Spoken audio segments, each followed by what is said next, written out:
नमस्कार विद्यार्थी मित्रांनो, इन्फिनिटीच्या या यूट्यूब चॅनलवर मी अक्षय जाधव सर्वांचं सहर्ष स्वागत करतो। आजच्या या सेशनमध्ये जो 2021 साली जो काही MPSCचा पहिल्यांदाच म्हणजे नवीन पॅटर्ननुसार पेपर झाला होता त्याचा जो काही कट ऑफ आहे म्हणजे थोडक्यात रिझल्ट जो लागलेला आहे प्री एक्झामचा त्याबद्दल आपण डिटेल ॲनालिसिस या सेशनमध्ये बघणार आहोत। तर ऑलरेडी आपण एक कट ऑफ कशा पद्धतीने फाइंड आउट केला जातो प्री एक्झामचा, मेन्स एक्झामचा आणि फायनल सिलेक्शन कसं होतं अशा पद्धतीचा एक ऑलरेडी व्हिडिओ आपल्या चॅनलवर अवेलेबल आहे। आज आपण फक्त प्री एक्झामबद्दल बोलणार आहोत। त्या व्हिडिओजमध्ये आपण प्रीबद्दल सुद्धा मेन्सबद्दल सुद्धा पूर्ण डिस्कशन घेतलेलं होतं। तर आज जो काही 2021चा हा रिझल्ट होता तर त्याचं जे काही कट ऑफ आहे त्या कट ऑफबद्दल आपण डिटेल बोलणार आहोत। तर या व्हिडिओमध्ये जर बघायचं झालं तर आपण पहिल्यांदा जो काही रूल आहे कट ऑफचा जो रूल आहे जो जुना होता आणि जो आता सध्या जो रूल आहे की ज्या रूलनुसार कट ऑफ जो हा काढला जातो तो रूल बघणार आहोत। त्याच पद्धतीने मेन्सला काही रूल असतो जो तुम्हाला पुढे सुद्धा उपयोगी पडेल आणि त्यानंतर त्याचं जे काय ॲनालिसिस आहे डिटेल ॲनालिसिस कॅटेगरी वाईज आपण ह्या वेळेला बघणार आहोत। तर सगळ्यात सुरुवातीला बघा हा जो रूल आहे हा सुरुवातीचा रूल आहे। तुम्हाला ॲनालिसिसमध्ये सुरुवातीचे म्हणजे अगदी 2017-18च्या वेळचे जे काय रिझल्ट्स बघायला मिळतील त्यावेळेला हा कट ऑफचा रूल यूज केला होता। या रूलनुसार काय करत होते की ज्या काही जागा असतील तर त्या जागा टोटल ज्या काय असतील तर त्याच्या डायरेक्ट सुमारे 8 पट म्हणजे सपोज एक 100 जागा असतील तर त्याचे 8 पट म्हणजे 800 ज्या जागा आहेत या 800 मुलांना यामध्ये पास केलं जात होतं। अशा पद्धतीने कट ऑफ लागला जात होता हे पहिल्या फेरीमध्ये आणि दुसऱ्या फेरीमध्ये परत 10 पट। तर असं सर्वसाधारणपणे जवळपास पहिल्या याच्यामध्ये 8 पट ह्यामध्ये सगळ्याच कॅटेगरीचे कव्हर झाले असते तर ते तिथंच स्टॉप होतं। पण जर सगळ्या कॅटेगरीची मुलं यामध्ये कव्हर होत नसतील तर मग त्यावेळेला परत सेकंड स्टेपमध्ये 10 पट अशा पद्धतीने जवळपास 18 पट मुलं सुरुवातीला हे सिलेक्ट केले जात होते। त्यानंतर जर या केसमध्ये तुम्ही आत्ताचा जो रूल आहे सध्याचा जो रूल आहे तो जर बघितला तर त्यानुसार तुम्हाला बघायला मिळेल की आता जो सध्या रूल आहे तर त्यावेळेला केलं जातं की एकाच स्टेजमध्ये डायरेक्टली 12 टाइम्स म्हणजे 12 पट मुलं जे आहेत हे टोटल ज्या काही पोस्ट असतील कॅटेगरी वाईज म्हणजे ओपनच्या सपोज 100 मध्ये जस्ट फॉर एक्झाम्पल 20 जागा असतील तर 20 जागांसाठी 12 पट मुलं म्हणजे 240 मुलं जवळपास ही ओपनमधून यामधून तुम्हाला यामध्ये सिलेक्ट केली जातील। मग यामध्ये सपोज काही कॅटेगरीज आहेत जसे की सपोज मी जस्ट एक्झाम्पल देतो की सपोज ST कॅटेगरी आता ST कॅटेगरीमध्ये परत मग जनरल असेल, वुमेन्स असतील आणि स्पोर्ट्स असतील। तर यामध्ये सपोज स्पोर्ट्समधले सगळे कॅन्डिडेट कव्हर होत नसतील किंवा फिमेल कॅटेगरीमधले सगळे 12 पट मुलं येत नसतील त्यामध्ये कॅन्डिडेट येत नसतील तर ती सीमारेषा परत खाली ओढली जाते त्या पर्टिक्युलर कॅटेगरीसाठी आणि त्यांचा कट ऑफ परत काय होतो त्या केसमध्ये थोडासा लोअर लेवलला लागतो। तर अशा पद्धतीचा हा रूल आहे। फॉर एक्झाम्पल 100 एका ठिकाणी जर तुमच्या 100 जागा असतील अगदी सिंपल सांगायचं झालं तर जवळपास तुम्हाला 1200 मुलं जी आहेत ही 1200 मुलं डायरेक्टली सिलेक्ट केली जातात। ही 1200 मुलं आता याचं बायफर्गेशन कसं असेल की या 100 मध्ये काही ठिकाणी सपोज तुमच्या 20 असतील एका कॅटेगरीसाठी तर याचे पर्टिक्युलरली 240 असतील, काही कॅटेगरीच्या सपोज 10च असतील तर ह्याचे जे आहेत हे 120 कॅन्डिडेट तिथे सिलेक्ट करायचे असतात। मग पर्टिक्युलरली सपोज ह्या कॅटेगरीचे ह्या 1200 आपण जे सुरुवातीला कन्सिडर केलेले ह्यामध्ये जर हे 120 मुलं नसतील 120 कॅन्डिडेट नसतील तर यांचा जो आहे कट ऑफ परत खाली लागतो। त्यामुळे तुम्हाला काही कॅटेगरीजमध्ये कट ऑफचं व्हेरिएशन दिसतं आणि काही कॅटेगरीमध्ये ॲज इट इज ओपनचा जसा कट ऑफ असतो तोच लागतो। कारण का पहिल्याच स्टेजमध्ये त्या पर्टिक्युलर कॅटेगरीमधून जितके रिक्वायर्ड होते कॅन्डिडेट ते मिळालेले असतात त्यामुळे त्या पर्टिक्युलर कॅटेगरीसाठी परत खाली यायची गरज नसते त्यामुळे तुम्हाला हे व्हेरिएशन बघायला मिळतं। तर आता प्रिव्हियस इयरचं जो काय आपल्याजवळ अवेलेबल आहे कट ऑफ तो आपण अगदी डिटेल ह्याच्यानुसार जे काय आपण ॲनालिसिस इथं केलेलं आहे स्टॅटिस्टिक्स तुम्हाला बघायला मिळेल। तर यामध्ये तुम्ही जर बघितलात तर बघा सुरुवातीला अगदी बघितला तर मी इथं 2017 पासून जे आहे म्हणजे 199 जागा होत्या 150 आता हा कट ऑफ डिपेंड आहे तुमच्या किती पोस्ट आहेत त्यावर आणि पेपरची लेवल होती त्यावर या दोन्ही गोष्टींवर हे कट ऑफ जो आहे कट ऑफ डिपेंड राहतो। तर या केसमध्ये बघा आता पहिला जसं की 199 होत्या 34 होता हे 100 PK आहेत सगळे हे कट ऑफ जे आहे ते 100 PK आधी लागायचे। 35 होता सगळ्यात मिनिमम 27 होता कारण का याला जागा खूप जास्त होत्या 1145 होत्या। त्यानंतर हा परत लगेच कट ऑफ वाढला 40 झाला आणि आत्ताचा जो लेटेस्ट आहे 200 PK जो कट ऑफ आहे हा जवळपास 81.50 म्हणजे जर परत ह्याला 100 PK आणायचं झालं तर जवळपास हा पण 40 PK 40च राहिलेला आहे। म्हणजे इथं बघा कट ऑफ जो आहे 218 जागा होत्या आणि इथं 184 आणि काही इतर अनाथ आणि काही याच्या हँडिकॅपच्या पर्सनल ह्याच्या सुद्धा फिजिकल हँडिकॅपच्या सुद्धा काही जागा होत्या। तर अशा पद्धतीने हे 81.50 हा कट ऑफ 200 PK लागलेला आहे म्हणजे जवळपास 40च्या आसपास हा सुद्धा कट ऑफ तुम्हाला बघायला मिळेल।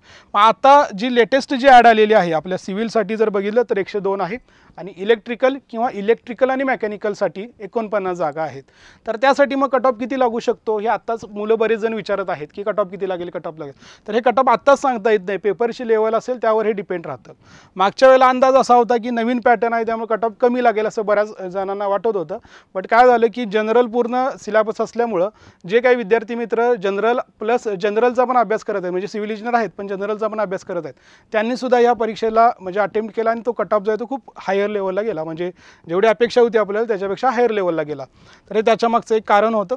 तर ह्यावेळेला आता 102 आहेत. मग आता याचा रूलनुसार बघा, जर तुम्ही कॅन्डिडेट बघितलं क्वालिफाईड किती झालेले आहेत त्या वर्षी, तर इथं तुम्हाला किती मुलं पास केलेले आहेत, म्हणजे थोडक्यात प्रीमधून मेन्समध्ये किती मुलं घेतले आहेत. जसं की आता ह्या वर्षीबद्दल बोलायचं झालं तर जवळपास हे 2847 मुलं आहेत. बट रूलनुसार म्हणजे जो मगाशी मी तुम्हाला रूल सांगितला तो 12 पट होता, त्यानुसार एक्झॅक्टली बघायचं झालं तर हे असं काहीतरी यायला पाहिजे होतं. बट इथं हे 12 पट कधीच राहत नाही. कारण काय होतं, जसं मग सांगितलं की काही कॅटेगरीजमधले 12 पट मुलं येत नाहीत, म्हणून त्या कॅटेगरीची कट ऑफ जे आहे ते कमी खाली घ्यावे लागतात. त्यामुळे हा रेशोचा हा 14 म्हणजे 14 टाईमच्या आसपासच लागतो. त्यामुळे इथं सुद्धा बघितलं 102. तर इथं जर तुम्ही सर्वसाधारण बघितलं तर 1224मध्ये जर तुम्ही ओपन कॅटेगरीमध्ये असाल तर या 102 मधल्या ज्या काही ओपन कॅटेगरीच्या जागा असतील यावेळेला त्याच्या 12 टाईम्समध्ये तुम्हाला यावं लागतं. म्हणजे थोडक्यात 1224 जी काही मुलं असतील सगळी मिळून ही तुमची 1224चा कट ऑफ जो आहे हा 1224साठी लागेल वर्षी. ठीक आहे. तर त्यानुसार तुम्हाला याच वेळेला अभ्यासाचं जे प्लॅनिंग आहे किती कट ऑफ लागेल यानुसार म्हणजे लगेच कट ऑफचा विचार न करता मॅक्झिमम आपल्याला मार्क्स कसे घेता येईल, म्हणजे जवळपास अगदीच हायर लेवलला बोलायचं झालं तर 120च्या पुढं कसं सेपर साईडला जाता येईल याकडे तुम्ही लक्ष दिलं पाहिजे, जेणेकरून कितीही कट ऑफ लागला तरी तुम्ही मेन्सला इझिली क्वालिफाय व्हाल. आता या केसमध्ये हा कट ऑफ होता, जसं मगाशी मी तुम्हाला सांगितलं की 81.50 हा ओपनचा कट ऑफ होता. आता तुम्हाला हा ओपनमध्ये परत 3 हॉरिझॉन्टल वर्टिकल आरक्षण अशा 2 टाईपचं असतं, बरोबर आहे. त्यानुसार आता इथं बघितलं तर परत जनरल आहे, फिमेल आहे, स्पोर्ट्स आहे, वेगवेगळा कट ऑफ तुम्हाला बघायला मिळेल. काही ठिकाणी खूपच कमी बघायला मिळेल, कारण का तेवढा म्हणजे स्पोर्ट्स कॅटेगरीमध्ये तितके जे काही जागा आहेत ते पुढे बघणारच होतं आपण कॅटेगरी वाईज जागा पण कशा आहेत त्या, मग तितकी मुलंच अवेलेबल नसतील पहिल्या 12 पटीमध्ये, तर हे हळूहळू कमी तुम्ही इथंपर्यंत पोहोचलेला आहे 8.5 म्हणजे इतक्या कमी लेवलला सुद्धा कट ऑफ काही पोचचा लागलेला आहे. तेच फिमेलसाठी आहे. पहिल्या 12 म्हणजे जे काय 12 पट पहिल्यांदा सरसकट मुलं घेतलेली होती त्यामध्ये 12 पट मुली नव्हत्या, म्हणूनच तो कट ऑफ कमी घेण्यात आला. ठीक आहे. आता काही ठिकाणी तुम्हाला सेम ॲज इट इज दिसेल, जसं की इथं बघा SC मधले जनरल ते कव्हर झाले, 12 पट मुलं त्या पहिली जी काय आपण फेरी घेतली होती त्यामध्येच कव्हर झाले, त्यामुळे त्यांचा पण कट ऑफ सेम राहिला. ओके. बघा आणखी कुठे दिसत आहे तुम्हाला सेम जर बघितलं तर SBC साठी सुद्धा बघा जास्त काय फरक नाही, 80च आहे. त्यानंतर NT मध्ये जनरल बघितला तर 81.5 आहे, OBCचा पण सेम आहे, EWSचा पण सेम आहे. ओके. तर यामुळं हा कट ऑफ जो आहे हा सेम लागतो. बऱ्याच जणांना असं वाटतं की प्रीमध्ये हे कट ऑफ का सेम लागतो, तर हे 12 पट मुलं जे आहे ते 12 पट मुलं त्या कॅटेगरीमध्ये कव्हर झाली पहिल्याच फ्रीमध्ये, त्यामुळे हा सेमच लागलेला आहे. बट काही ठिकाणी हे कव्हर न झाल्यामुळं हे कमी लेवलला गेलेले आहेत. तर आता हे कॅटेगरी वाईजमध्ये बघूयात आपण डिटेलमध्ये, कॅटेगरीजमध्ये कशा पद्धतीने हा कट ऑफ जो आहे थोडासा अभ्यास करूयात आपण. तर ओपन कॅटेगरीजमध्ये बघा, जर आता मागच्या वेळेच्या जर आपण जागा बघितल्या कॅटेगरी वाईज आणि पोस्ट वाईज, तर इथं AEE तुम्हाला जर बघितला तर AEE बघा जवळपास 6 जागा होत्या जनरलमध्ये आणि 2 जागा होत्या तुमच्या फिमेलमध्ये. ठीक आहे. AE1 7 आहेत, इथं 3 आहेत, इथं 1 आहेत, अशा मिळून ह्या जवळपास ज्या आहेत ह्या टोटल 21 येत आहेत तुमच्या जनरलच्या, फिमेलच्या येत आहेत 10 आणि तुमच्या स्पोर्ट्सच्या येत आहेत 3. मग याचा जर तुम्ही रिक्वायर्ड बघितलं तर 252 मुलं इथं आहेत बघा. हे 252 मुलं जे आहेत ही 252 मुलं ही 12 पट घेतलेले आहेत. म्हणजेच जे काय 252 नंबरचा जो कॅन्डिडेट आहे त्याचे मार्क्स किती असतील 81.5 असतील, बरोबर आहे, ओपन कॅटेगरीमध्ये. तर इथं येऊन हे स्टॉप झालेलं आहे. ठीक आहे. तर हे त्यामुळंच इथं काय झालं, कट ऑफ तुमचा जो आहे कट ऑफ जो आहे 81.5 वर आला. आता जे काय मी मगाशी सांगितले की सरसकट जे 1200 मुलं घेतली होती आपण, म्हणजे 12 पट घेतली होती, त्यामध्ये या एवढ्या मुली लागत होत्या 120, पण त्या कव्हर झाल्या नाहीत, म्हणून मग 120साठी हे जो कट ऑफ आहे तो खाली केला. स्पोर्ट्ससाठी बघा 3 पोस्ट आहेत सगळ्या, म्हणजे 36 मुलं पाहिजेत. मग 36वा स्पोर्ट्समधला जो मुलगा आहे त्याचा कट ऑफ किती, त्याचे मार्क्स किती आहेत 8.5. मुलींमध्ये ओपनमध्ये 120 नंबरची जी मुलगी असेल तिचे मार्क्स किती आहेत 70.4. तर अशा पद्धतीने हे तुम्ही थोडंसं ॲनालिसिस आणि हे तुम्ही कॅटेगरी वाईज अशा पद्धतीने हे लक्षात येतं. ठीक आहे. त्यानंतर आता SC कॅटेगरीसाठी सुद्धा सेम, इथं बघा 10 जागा आहेत, त्यानंतर इथं 6 आहेत आणि ते 1 आहे, त्यामुळे इथं आता 120 जे आहेत ही पहिल्या याच्यातच कव्हर झाली, त्यामुळे 81.5 कट ऑफ तसाच राहिला. त्यानंतर हे 72 जे आहेत हे 72साठी मात्र 74.5 पर्यंत जावं लागलं, आणि हे जे 12 आहेत म्हणजे एकच जागा आहे पण 12 मुलं यासाठी घ्यावं लागतील, त्यामुळे इथं कट ऑफ आला 8.5. तर हे सगळा डेटा तुम्ही कोणत्या कॅटेगरीजमध्ये आहात त्यानुसार हे ॲनालिसिस करा. यामध्ये बघा आता हा ST साठी आहे, ST साठी जागा ज्या आहेत त्या जनरलसाठी 5 आहेत टोटल, त्यानंतर तुमच्या फिमेलसाठी 1 आणि इथं काय स्पोर्ट्सची जागाच नाही, त्यामुळे इथं स्पोर्ट्समधून कट ऑफ लागणारच नाही. फक्त कट ऑफ कशामधून अवेलेबल असेल तुमच्या यामध्ये जनरल आणि फिमेल असाच कट ऑफ हा फक्त अवेलेबल असेल. ओके, त्यानंतर DTA जे आहे त्यामध्ये बघा यामध्ये परत 8 आहेत, 4 आहेत, सेम तशा पद्धतीनं तुम्हाला इथला कट ऑफ हायर दिसेल आणि इथले 2 कट ऑफ जे आहेत त्या कॅटेगरीमध्ये लोअर लेवलला बघायला मिळतील. त्यानंतर NTB बघा यामध्ये 69.5 आहे, 62 आहे. इथं सुद्धा स्पोर्ट्सचा काहीच जागा नव्हती ॲडमध्ये, त्यामुळे स्पोर्ट्ससाठी इथं कट ऑफ दिसत नाही आहे. तर असं हे कॅटेगरी वाईज जे आहे, कॅटेगरी वाईज SBCमध्ये सुद्धा बघा, SBCमध्ये सुद्धा स्पोर्ट्ससाठी जागा नव्हती, नॉट ॲप्लिकेबल. इथं जर बघितलं तुम्ही तर जागा खूपच कमी आहे, इथं 3च आहे, इथं 1च आहे, त्यामुळे इथं 36च मुलं घ्यावी लागतील, इथं 12 मुली घ्याव्या लागतील. मग 36 मुलांचा जो काही नंबर मिळत आहे तो 80 मिळत आहे. 12व्या मुलगीचा SBCमधून जो काउंट जो येत आहे तो येत आहे 72.5. तर हे अशा पद्धतीनं कट ऑफ जो आहे हा कट ऑफ तुम्हाला बघायला मिळेल.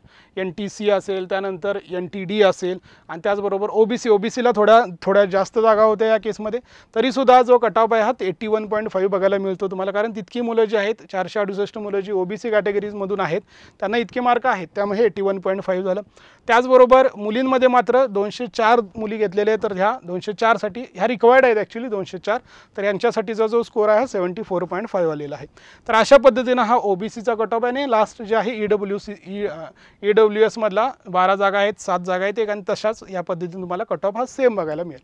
तर बऱ्याचशा कॅटेगरीमध्ये जनरलचा जो कट ऑफ आहे तो सेम आहे, आणि काही जसं मी तुम्हाला सांगितलं की ॲडिशनल काही पोस्ट होत्या, 8 पोस्ट ॲडिशनल होतं, यामध्ये परत तुमचं टाईप A B C त्यानुसार चेंजेस होतील, त्यानुसार तुमचं सर्टिफिकेट असणं गरजेचं आहे. तर अशा पद्धतीचा हा कट ऑफ आहे. आता मेन्स, आता सध्या तर तुम्ही प्रीचा विचार करायला पाहिजे, बट इथून तुम्ही जेव्हा एकदा पुढं जाता तर जसं इथं 12 पट घेतलेलं आहे, मेन्सला असं 3 टाइम्स घेतं, म्हणजे आणखी कॉम्पिटिशन मेन्सला गेल्यावर वाढतं.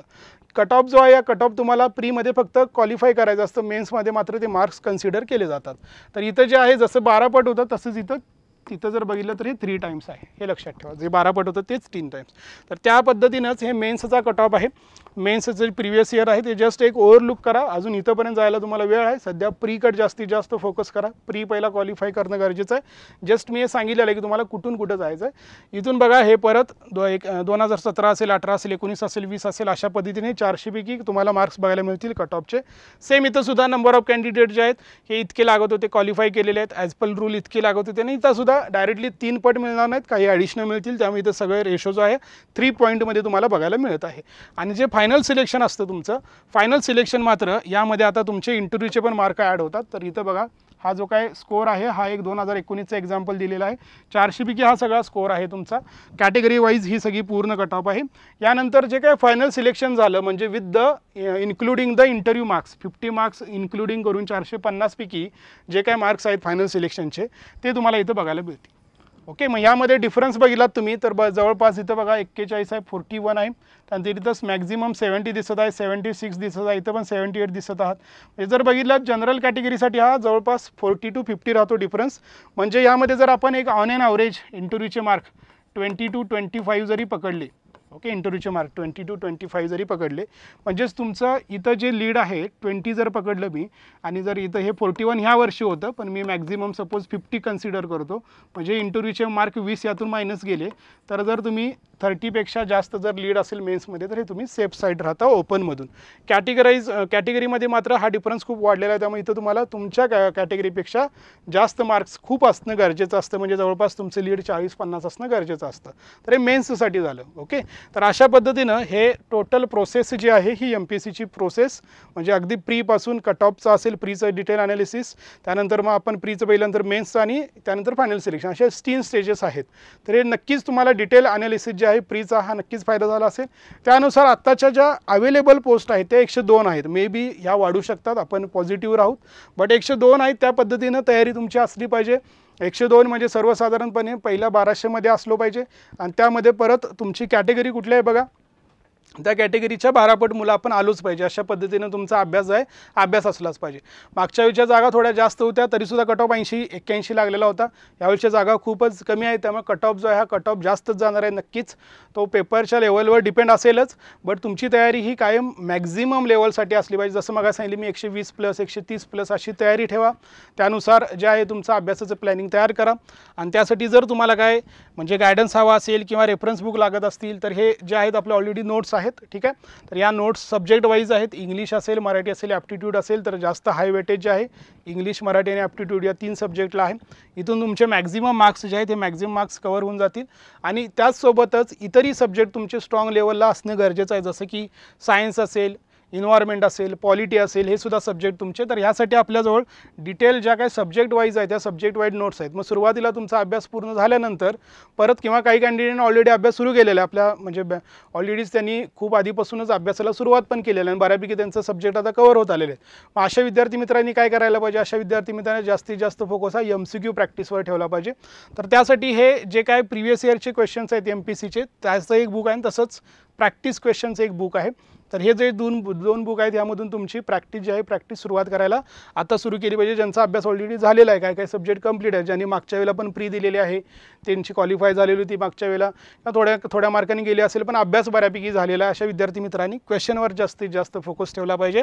आणि मराठीचे जसं बघितलं तुम्ही की 5 क्वेश्चन्स आणि इंग्लिशचे जवळपास 4 क्वेश्चन पॅसेजवर आलेले होते, त्यामुळे पॅसेजला सुद्धा खूप इम्पॉर्टंट आहे. पॅसेजची सुद्धा प्रॅक्टिस तुमची मॅक्झिमम होणं गरजेचं आहे, त्यासाठी हे खास पॅसेजचं आपलं बुक आहे. तर त्याचबरोबर ज्यांना पूर्णपणे अभ्यासाची सुरुवात नवीन करायची आहे किंवा अजून स्टार्टच केलेला नाही अभ्यास किंवा थोड्या प्रमाणात केलेला आहे पण स्पीड मिळत नाही आहे, काही गोष्टी समजत नाहीत, तर अशा विद्यार्थी मित्रांना जर गायडन्स हवा असेल, कोचिंग हवे असेल तर आपली जी बॅच आहे ही प्रीची बॅच 7 ऑक्टोबरपासून पुण्यामध्ये आणि त्याचबरोबर ऑनलाईन स्वरूपातसुद्धा स्टार्ट झालेली आहे. त्याचबरोबर अदर लोकेशनला म्हणजेच नागपूर असेल 6 ऑक्टोबरला आणि नाशिक असेल 10 ऑक्टोबरला. तर नक्कीच ह्या बॅचचं लवकरात लवकर तुम्ही ॲडमिशन ओपन आहेत, तर लवकरात लवकर तुम्हाला ऑनलाईन जर बॅच पाहिजे असेल, ऑनलाईन बॅचसाठी हे ॲप्लिकेशन आहे आपलं. हे ॲप्लिकेशन तुम्ही गुगल प्ले स्टोअरवर जाऊन इन्फिनिटी अकॅडमी सर्च करा, हे इन्स्टॉल करा, तिथं तुम्हाला स्टोअरमध्ये प्रीची बॅच मिळून जाईल. किंवा आपला जे काय नंबर्स इथे दिला तुम्हाला अधिक माहिती पाहिजे असेल तर हा नंबर इथं आहे, स्क्रीनवर पण दिसत आहे आणि डिस्क्रिप्शनमध्ये पण आहे.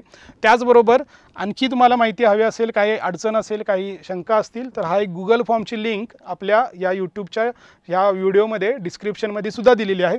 सिंपल तुमची नाव आणि तुमचा नंबर यामध्ये फिल करा, तुम्हाला नक्की कॉल येऊन जाईल आणि तुमचे जे काही डाऊट्स असतील ह्या एक्झामबद्दल असेल, प्रिपरेशनबद्दल असेल, तिथं ते तुम्ही त्या ठिकाणी सांगू शकता. ओके, तर थँक्यू सो मच. या सेशनमध्ये आपण कट ऑफबद्दल डिटेल ॲनालिसिस बघितलं, त्यावरून तुम्हाला लक्षात आलं असेल की आपल्या अभ्यासाची जी काय म्हणजे जी आपलं टार्गेट जे आहे, टार्गेट किती असलं पाहिजे, आपण कोणत्या कॅटेगरीमध्ये आहे आणि आपलं टार्गेट काय असलं पाहिजे, जागा किती होत्या त्यावेळेला, कट ऑफ किती लागला, आत्ता जागा किती आहेत आणि किती लागू शकतो, एक सर्वसाधारणपणे तुम्हाला अंदाज नक्कीच आला असेल. तर त्या पद्धतीनंच त्याचाच विचार करून लवकरात लवकर अभ्यासाला सुरुवात करा. Thank you so much.